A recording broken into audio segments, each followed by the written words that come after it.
আজ বানাচ্ছি মটর পোলাও, যেটা ভেজ অথবা নন ভেজ গ্রেভির সঙ্গে দারুণ লাগবে খেতে। চলো রেসিপিটা শুরু করা যাক।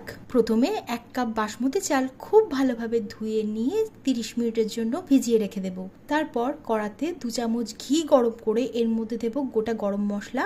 ফোড়নটাকে লো ফ্লেমে কিছুক্ষণের জন্য ভেজে নিতে হবে। তারপর এর মধ্যে দিয়ে দিচ্ছি গ্রেট করে রাখা আদা আর একটু কাঁচা লঙ্কা। এটাকেও একটু ভেজে নেব লো ফ্লেমে রেখে। তারপর দিয়ে দিচ্ছি 10-12টা কাজু বাদাম। বাদামটাকেও একটু ভেজে নেওয়ার পর এর মধ্যে দিতে হবে ফ্রেশ মটরশুঁটি। এবার এই মটরশুঁটিটাকে লো ফ্লেমে কিছুক্ষণ ভেজে নেওয়ার পর ভিজিয়ে রাখা চালটা দিয়ে দেবো, সঙ্গে দেবো গরম মশলা গুঁড়ো। এবার লো ফ্লেমে রেখে চালটাকেও কিছুক্ষণ ভেজে নিতে হবে। এবার দিয়ে দেবো 2 কাপ পরিমাণ গরম জল, স্বাদ মতো নুন আর চিনিটাও দিয়ে দেব।